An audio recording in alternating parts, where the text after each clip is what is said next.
अब मैं अपनी ज़िंदगी के स्ट्रगल पीरियड पे आता हूँ। जब मैं बॉम्बे शिफ्ट हुआ, उनके रूम में ऑलरेडी एक बंदा और एक बंदी है और कुछ तो नशा कर रहे थे। तो उन लोगों ने मेरा बहुत मजाक उड़ाया कि दूध पिएगा दूध पिएगा दूध पिएगा, टू एन एक्सटेंट जहाँ पे मुझे इतना बुरा लगने लगा कि मुझे लगा कि बॉम्बे शायद मेरे लिए है ही नहीं। लोग सोचते हैं कि ये तो गॉसिप करता होगा, ये पार्टी वाला बंदा होगा, पर मैं एक्चुअली ऐसा हूँ नहीं। मुझे कोई भी पसंद आ सकता है। I can belong to any sexuality. मैं रील्स में चाहे नाचूं, गाऊं, घूमूं फिरूं, कुछ भी करूं, इधर जाओ उधर जाओ जैसे बोला गया है। आपको क्या? हेलो एवरीवन, मेरा नाम नयनदीप रक्षित है। मैं कोलकाता से हूँ। शायद आपने मुझे देखा होगा शाहरुख खान, सलमान खान, करीना कपूर खान, विद्या बालन, टबू का इंटरव्यू लेते हुए। लेकिन आज जोश टॉक्स के मंच पे आप जानेंगे उस नयनदीप की कहानी, उसी की जुबानी जिसको आपने सोनम कपूर, अनन्या पांडे, सिद्धार्थ मल्होत्रा, आलिया भट्ट के साथ देखा होगा। मेरे लाइफ में कोई स्ट्रगल नहीं थी क्योंकि मेरी फैमिली मेरी सबसे बड़ी प्रिविलेज है। मेरे घर पे मेरे मम्मी पापा और मेरे भाई है। मेरे भाई मेरे से 10 साल बड़े हैं, तो वो एक पापा के जैसे ही है। हाँ, मेरे लाइफ में कुछ कुछ ऐसे एपिसोड ज़रूर रहे हैं जिसने मुझे शेप किया है। और मैं अगर बात करूँ तो मैं अपने फैमिली के बारे में पहले बात करना चाहूँगा। और मैं ये बोलूँगा कि 6 साल का था मैं जब मेरे पापा को पहली बार हार्ट अटैक आया था। और हमारे घर पे किसी को भी पता नहीं था कि हार्ट अटैक का एक्चुअली सिम्टम क्या होता है, क्योंकि उसके पहले हमने कभी एक्सपीरियंस नहीं किया था। और मुझे याद है कि वो सैटरडे था जब मेरे पापा को एडमिट करना पड़ा था हॉस्पिटल में, और एक ट्यूसडे था जब उन्होंने वो आ गए थे वापस। ट्यूसडे तक ही वाज बैक होम, और थर्सडे को उनके मुंह से खून निकलने लग गया था थोड़ा सा, और वो फेंट हो गए और कोलैप्स कर गए, और हमको वापस उनको हॉस्पिटल लेके जाना पड़ा। उनका pulse had dropped down to 29। और वो मेरी सबसे विविड मेमोरी है, क्योंकि उसके चलते ना मेरी ज़िंदगी में बहुत सारी चीज़ें हुई है। आज 24 साल 25 साल की उम्र तक मुझे पता चल गया है कि मुझे एंग्जाइटी है। मेरे पापा मम्मी मेरे भाई के हेल्थ को लेके उनको खो देने का एक डर है जो तब से है। 6 साल की उम्र के नयनदीप के पास से वो एंग्जाइटी तब से है, क्योंकि तब से मैं हर शनिवार को मुझे बहुत डर लगता था कि कुछ हो जाएगा मेरे पापा को। मेरे पापा को अगर एसिडिटी होती है, आज भी अगर मैं दूसरे रूम में सो रहा हूँ तो मैं जाता हूँ 10 बार देखने के लिए कि उनका पेट ऊपर नीचे हो रहा है कि नहीं। और वो शायद लोगों को बहुत बचकानी लगे, पर वो एक्चुअली है नहीं। मैं सो नहीं पाता हूँ।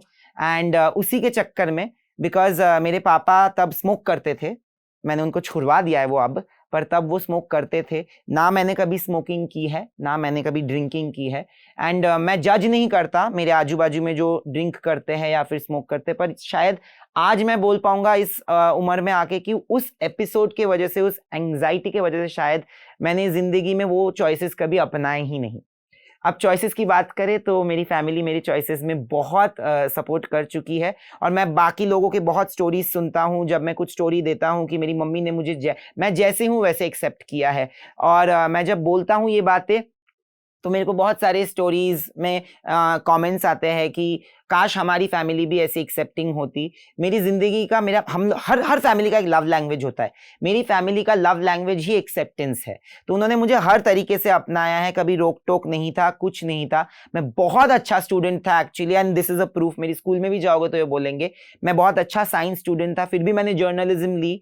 और उस टाइम पे ऐसा था जहाँ पे मुझे लगा था कि यार मेरे मम्मी पापा ओके होंगे क्या, क्योंकि पहले तो शुरू कर दिया था टेलीग्राफ इन स्कूल्स में, स्कूल के दौरान ही लिखना हॉबी के तरीके से। पर मुझे लगता था कि यार व्हाट इफ उनको पसंद ना आए। उनको पता है कि बेटा मेडिकल पढ़ना चाहता है, बेटा बायोलॉजी लेके साइंस पढ़ रहा है 12th में भी। और फिर मैंने जब डिसीजन लिया कि नहीं, मैं मेडिकल नहीं करूँगा और मैं जर्नलिज्म ही करूँगा, तो मुझे सब ने सपोर्ट किया। इनफैक्ट एक बहुत अच्छी कहानी है। मैं बहुत बड़ा शाहरुख खान का फ़ैन हूँ, और शाहरुख खान के वजह से ही मैं आज यहाँ पे हूँ, बिकॉज मुझे उनसे मिलना था। एंड एक फ़ोटो नहीं चाहिए थी, एक्चुअली चाहिए था कि वो मुझे याद रखे कि ये नयनदीप है। दूर में भी, अगर भीड़ में भी मुझे देखे तो बोले कि हाँ ये नयनदीप है, मैं इसे जानता हूँ। तो ये एक मुझ में जज्बा था कि नहीं ये तो मुझे करना है। तो इसीलिए मैंने जर्नलिज्म चालू किया था। और मुझे याद है कि मैं मेडिकल के लिए फिर भी पढ़ाई कर रहा था। एंड एक दिन ब्रेकफास्ट टेबल पे मेरे पापा बैठे हुए थे, और मुझे हमेशा लगता था कि यार पापा को तो नहीं लगता कि पसंद आएगा अगर मैं जर्नलिज्म लूँ। तब तक मैंने लिया नहीं था। तो मुझे याद है मेरे पापा ने मुझे एक ही चीज पूछी थी कि मैं तुझे 2 सिचुएशन देता हूँ लाइफ में, कि तू एक डॉक्टर बन गया है, सपोज तू एक डॉक्टर बन गया है और तुझे आज एक बहुत इंपॉर्टेंट ऑपरेशन करना है, अगर ऑपरेशन नहीं किया तो इंसान मर जाएगा, और तभी के तभी तुझे कॉल आता है कि शाहरुख खान कलकत्ता में है और वो तुझसे मिलना चाहता है, तू क्या करेगा? और मैंने पता नहीं वो इनोसेंस था या क्या था कि मैंने, और वो मेरी शायद ऑनेस्टी भी थी, जहां पे मैंने बोला कि नहीं मुझे शाहरुख से मिलना है। उन्होंने मुझे एक चीज बोली थी, बहुत स्पेशल चीज है, जो बंगाली में बोला था कि खुशी तारा হয় যারা নিজেদের হবিটাকে প্রফেশন বানাতে পারে। অনেক লোক এমন আছে যারা অনেকজনের চাপে পড়ে অনেক প্রফেশনস নিয়ে নেয়, বাট ওরা কোনোদিন খুশি হয় না 9 to 5 জবটা করে। তো তোর যেটা মন লাগে তুই সেটা খুশি হ, সেটা করে খুশি হ। তো যদি শাহরুখ খানের ইন্টারভিউ নিয়ে খুশি হয় তাহলে তুই পড়িস না medical, which already means that कि अगर तू जिसमें खुश है ना तू वो कर, क्योंकि बहुत लोग ऐसे हैं जो दूसरों के प्रेशर में आके एक प्रोफेशन अपना लेते हैं।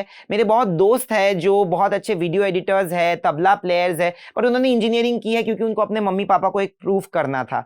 मेरा एक दोस्त है जो बहुत बड़ा फोटोग्राफर, मतलब बहुत अच्छा फोटोग्राफर था, पर उसने उसने इंजीनियरिंग की, और मुझे याद है उसने अपने मम्मी पापा को बोला था कि बट जब शादी के लिए अगर आप रिश्ते ढूंढने जाओगे ना तो बोलना नहीं कि बेटा इंजीनियर है, बोलना बेटा फोटोग्राफर है। तो मेरे जिंदगी में वो कभी आया ही नहीं वो इंस्टेंस, और मुझे लगता है मेरे पापा दिल ही दिल में बहुत प्राउड फील करते हैं जब कोई हम लोग जाते हैं कहीं पे एज अ फैमिली और कोई आके बोलता है कि आपका वीडियो मैंने देखा, आप बहुत अच्छा काम करते हो, या फिर कुछ भी अच्छा बोलते हैं। तो मुझे लगता है कि मेरे मम्मी पापा, मेरे भाई बहुत खुश होते हैं, क्योंकि मैं एक मिडिल क्लास फैमिली से हूँ। हमारे पास सिर्फ सपने होते हैं और उस सपने को जीने का एक जज्बा, जो मेरी माँ बोलती है। और मुझे लगता है कि मैं तो सबसे बड़ा सपना जी रहा हूँ, क्योंकि मैं खुद मेरे मम्मी पापा और मेरे भाई का सबसे बड़ा सपना हूँ। तो एंड मुझे लगता है कि ये सब ऐसे ही होंगे हमारे उम्र वाले। अपने मम्मी पापा बोलते हैं ना कि जो खुद नहीं कर पाए, ऐसा बिल्कुल नहीं है, पर उनको वो चाहते हैं कि हम लोग अपनी जिंदगी में खुश रहे, और मेरे मम्मी पापा बहुत खुश है। अब मैं अपनी जिंदगी के स्ट्रगल पीरियड पे आता हूं। जब मैं बॉम्बे शिफ्ट हुआ 10 साल पहले, 2014 में, मैंने जब डिसीजन लिया कि नहीं मुझे तो यही करना है, तो ऑफ कोर्स कलकत्ता में रह के नहीं हो पाता, ग्रोथ नहीं है उतना कलकत्ता में, इमोशंस बहुत है। और उसके बाद मैंने शिफ्ट किया मुंबई। तो मैं आपको बताना चाहता हूँ कि मैं जब पहली बार शिफ्ट किया, तो मुझे ये एपिसोड आज बोलना ज़रूरी मैं समझता हूँ, क्योंकि again it will go back to the same thing जो 6 साल की उम्र वाला नयनदीप है। मैंने जब शिफ्ट किया तो मैं गोरेगांव ईस्ट में एक घर, मेरे यहाँ पे 2 PR फ्रेंड्स थे, उन्होंने जाके देख लिया था। 8,000 रुपये रेंट था, 25,000 रुपये मैंने ब्रोकरेज भरी थी, और 8,000 रुपये सिक्योरिटी डिपॉजिट भी देना था। तो मैंने ये सब दिया और मैं आ गया मुंबई। गोरेगांव ईस्ट में मैं जाके, मेरे मम्मी पापा का ये था कि तू बॉम्बे जा रहा है, एटलीस्ट घर देख के जाओ। तो मैं घर देख के चला गया। 4-5 दिन बाद वो बंदा जो था मेरे साथ, जो रूम शेयर करता था, तो वो एक कास्टिंग एजेंट था, मतलब कास्टिंग डायरेक्टर भी नहीं, कास्टिंग डायरेक्टर के साथ काम करता था। वो बंदा एक दिन, आधे दिन आता नहीं था घर, तो मुझे तो अच्छा लगता था कि यार पूरा रूम मुझे अकेले को मिल रहा है रहने को, सोने को। एक दिन अचानक मैं नींद से उठा और मैं देख रहा हूँ कि मेरे बाजू में वो सोया हुआ है, उसके बाजू में एक लड़की सोई हुई है। अब मेरे लिए वो बहुत बड़ा कल्चर शॉक था, तो मुझे ठीक नहीं लगा, और मैं उस लड़की को जानता नहीं हूँ, तो इसलिए मुझे और ठीक नहीं लगा। तो मैंने उनको बोला कि ये तो मुझे ठीक नहीं लगा, आप मुझे बोल सकते थे, मैं बाहर जाके सोफे में सो जाता, पर व्हाटएवर, यहाँ का माहौल शायद अलग होता, वो बहुत सालों से यहाँ पे थे। मैंने कुछ नहीं बोला। अब एक दिन मैं ऑफिस से निकला और मैं घर गया, और मैं देख रहा हूँ कि उन्होंने ना अपने घर की चाबी बहुत लोगों को दे के रखी थी, अपने दोस्तों को।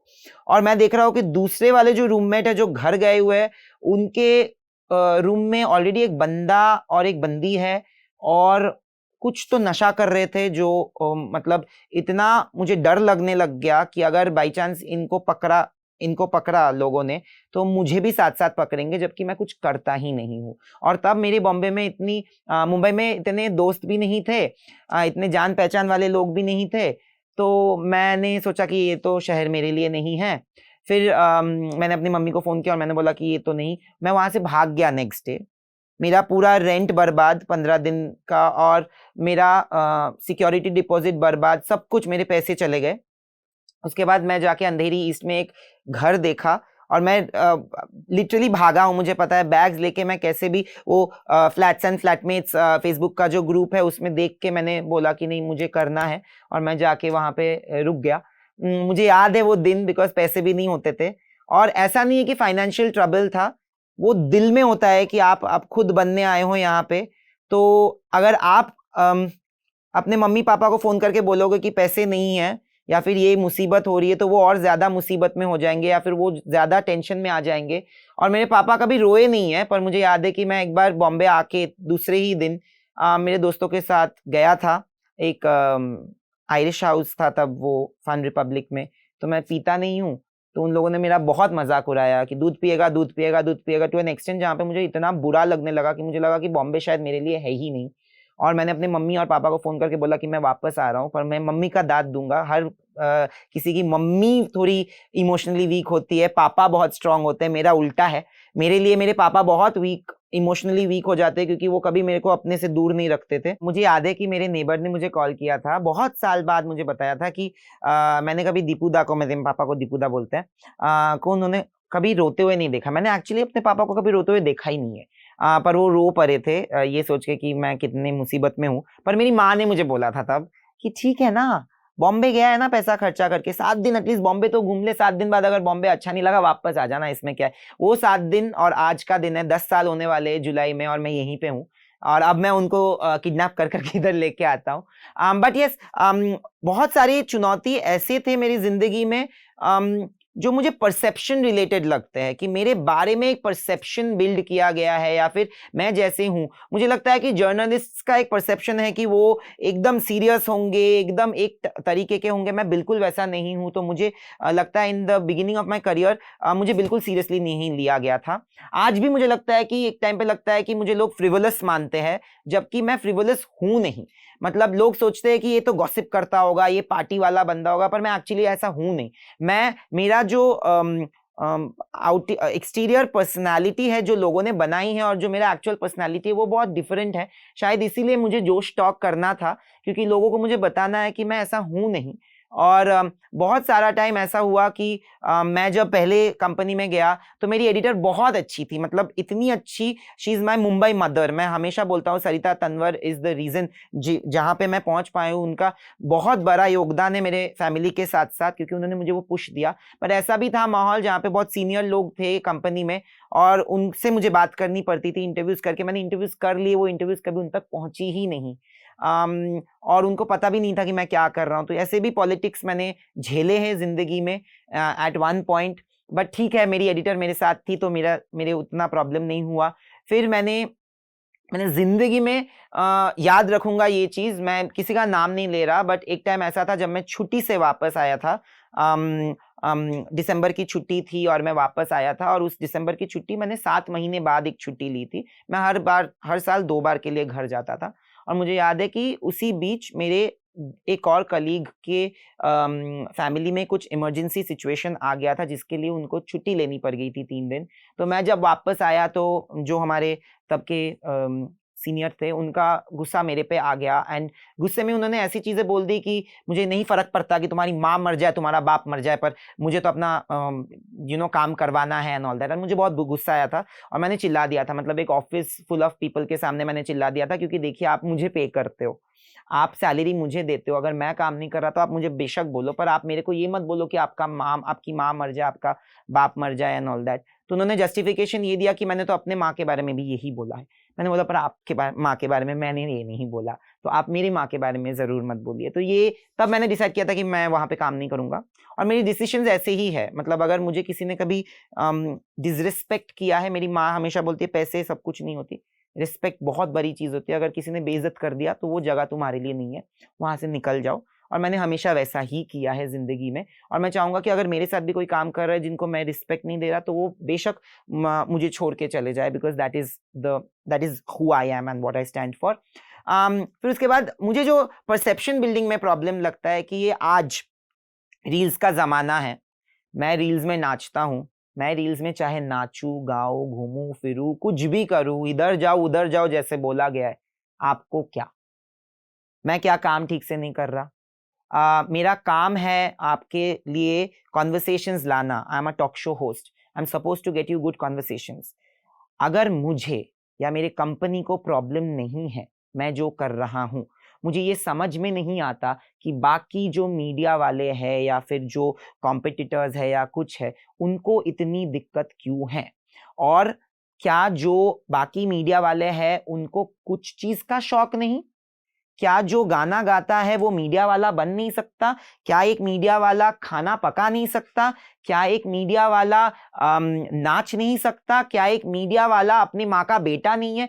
How is it that my profession is my only identity? मेरा आइडेंटिटी बहुत सारी चीजें मिला के मेरी आइडेंटिटी है, मेरी पर्सनालिटी है। मीडिया, टॉक शो होस्ट होना, डांस करना मुझे अच्छा लगता है, मैं बेशक डांस करूंगा। मुझे जो चीज अच्छी लगती है मैं वो बेशक करूंगा, क्योंकि मेरे को हक दिया गया है कि मैं वो करूं। और मैं ये आपको एक और चीज में बोलूंगा कि मैं हक के बारे में जब बात करूं तो चॉइसेस लाइफ में मुझे कोई भी पसंद आ सकता है। I can belong to any sexuality, I can belong to any community. It's between me and myself. वो ना एक ऐसा चॉइस है जिसमें मेरे मम्मी पापा भी कंट्रोल नहीं कर सकते। एडवाइस, सजेस्ट मेरे करीबी लोग जरूर कर सकते हैं, पर कोई मेरे लिए डिसाइड नहीं कर सकता। और मेरे डिसीजन से अगर यहाँ पे बैठे लोग कोई अनकंफर्टेबल हो रहा है तो सच में दिक्कत है मुझ में। बट अगर मेरे जिंदगी के कुछ भी चॉइस से, चाहे मैं किसी के साथ भी रहूं, मेरा पार्टनर कोई भी हो, लड़का लड़की कुछ भी, ओके, या फिर मैं नाचूं गाऊं, मैं पेंट करूं, मैं गंदा पेंट करूं, मैं गंदा नाचूं, पर आपको मैंने अनकंफर्टेबल फील नहीं कराया, या आपकी गोदी में जाके नहीं बैठ रहा, या आपको मैंने ऐसा क्रीपी फील नहीं कराया, तो आपको कोई हक नहीं है कि आप मेरे पे कमेंट करो या मुझे जज करो। मेरी लाइफ की चॉइसेस मेरी है, आई टेक फुल रिस्पॉन्सिबिलिटी। और मैं ये भी बोलना चाहता हूं, व्हेन आई टेक रिस्पॉन्सिबिलिटी, अगर मैं कभी गलत भी जाता हूं तो मैं सबसे पहले, अगर मुझे कोई बोलता है कि आपने गलती की है और मुझे रियलाइज होता है, तो मुझे बिल्कुल ईगो नहीं है कि मैं आके आपको सॉरी बोलूं, है ना। बट मुझे कोई सॉरी नहीं बोल पाता, वो बात है। और एक और चीज जो मीडिया में मैंने बहुत नोटिस की है, जब मैं बात करता हूँ फ्रिवलस नेचर की, मेरे को ना आपने अगर मेरी मम्मी के साथ मेरे वीडियोस देखे होंगे तो आपको दिखेगा कि मेरी मम्मी बहुत soft spoken, nice, happy person है। मुझे लगता है कि मेरे को सिखाया गया है कि मैं लोगों के साथ अच्छे से बात करूं, राइट। और मुझे सिखाया गया है कि मैं कहीं पे जाके तमाशा ना करूं जब तक मुझे बेइज्जत नहीं किया जाता। अगर मुझे 10 मिनट वेट करना पड़ता है, 2 घंटा वेट करना पड़ता है इंटरव्यूज के लिए, मैंने कभी कहीं पे जाके इतना टेंट्रम थ्रो नहीं किया है। पर मैंने ये नोटिस किया है कि जहाँ पे लोग थोड़े डिफिकल्ट होते हैं, मेरे जगह पे अगर कोई और आता है, सपोज मेरा 2 बजे का शूट है, 4 बजे तक वो शूट नहीं हो पाया है, पर 4 बजे मेरा स्लॉट है, फिर 2 बजे का स्लॉट, फिर 4 बजे, बट जो जिसका एक्चुअल 4 बजे का स्लॉट था, जो 5 मिनट वेट करने से चूक जाते हैं, जो बोलते हैं कि आके एकदम एकदम टेंट्रम थ्रो कर देते हैं कि नहीं मैं तो नहीं रुकने वाला, उनका पहले होता है। तो वो एक गलत हम लोग चीज नॉर्मलाइज करते हैं, जहां पे मुझे लगता है कि जो काइंड होते हैं उनको वैल्यू ही नहीं है। उनको तो लोग सोचते हैं कि यार ये तो तमाशा नहीं करेगा, तो ये तो इसको एक्सप्लेन करने की जरूरत नहीं है, ये तो अंडरस्टैंड कर लेगा, समझ लेगा, और उनके पीछे भाग जाते हैं, उनको अच्छा फील कराने लग जाते हैं या फिर काम डाउन करने लग जाते हैं, जो एक्चुअली आके कुछ नहीं कर रहे और सिर्फ तमाशा कर रहे। तो मुझे लगता है ये थोड़ा सा चेंज होना चाहिए, सिर्फ मेरे लिए नहीं, सबके लिए। और ये एक्टर्स ने नहीं किया है, मैं ये बार बार बोलना चाहूंगा कि एक्टर्स ये नहीं करते, क्योंकि ऐसी भी ओकेजन रही है जहां पे एक मीडिया वाले ने मुझे, बिकॉज मेरा हक का टाइम मुझे मिला है और डीले के वजह से उनका इंटरव्यू नहीं हुआ है, उन्होंने मुझे बहुत बदतमीजी से बात की मेरे को। एंड मृणाल ठाकुर, मैं बात करना चाहूंगा उनके बारे में, क्योंकि मृणाल ठाकुर का इंटरव्यू चल रहा था और मुझे बोला गया था कि निकल जाओ। किसी मीडिया वाले ने, जो नेक्स्ट इंटरव्यू लेने वाली थी, मृणाल टुक अ स्टैंड फॉर मी। तो एक्टर्स की बात नहीं है, ये आपस वाली बात है। और मुझे लगता है कि कंपटीशन और कंपैरिजन करते करते हम लोग इतना बह गए हैं कि हम लोग ना ह्यूमैनिटी भूल गए हैं। आज भी अगर मैं एक बंदे को देखूं जो मेरा शायद दोस्त भी उतना अच्छा नहीं है, पर उसका कॉन्वर्सेशन है, उसका काम मुझे अच्छा लगे, तो मैं अच्छा ही बोलता हूं, मैं उसको मैसेज कर देता हूं। पर मुझे नहीं लगता कि मेरे लिए कोई करता है। ऐसा नहीं कि मुझे फर्क पड़ता है, पर मुझे ये लगता है कि मेरे लिए सब गलत बातें करते हैं, जो मुझे बिल्कुल अच्छा नहीं लगता। जाते जाते सिर्फ यही बोलूंगा कि जोश टॉक को थैंक यू कि मैं खुल के अपनी दिल की बातें बोल पाया हूं। मेरे जैसे बहुत लोग होंगे जो शायद बहुत सारा जजमेंट परसेप्शन से डील करते होंगे जिनकी प्रॉब्लम फैमिली ही नहीं है। बहुत लोगों का फैमिली ही प्रॉब्लम होगा, मेरा नहीं है, पर मेरा प्रॉब्लम है जो सोसाइटल जजमेंट और परसेप्शंस बिल्ड किए जाते हैं लोगों के बारे में। आपके बारे में भी होगा, शायद अलग होंगे, हमारी जर्नी अलग होगी, पर डेस्टिनेशन वही है और you know the whole truth is gonna be the same. तो मैं चाहूंगा कि हम थोड़ा सा बदलाव लाए, क्योंकि अगर लोगों की नजरें बदलेगी और नजरिया बदलेगा तभी तो नजराना बदलेगा।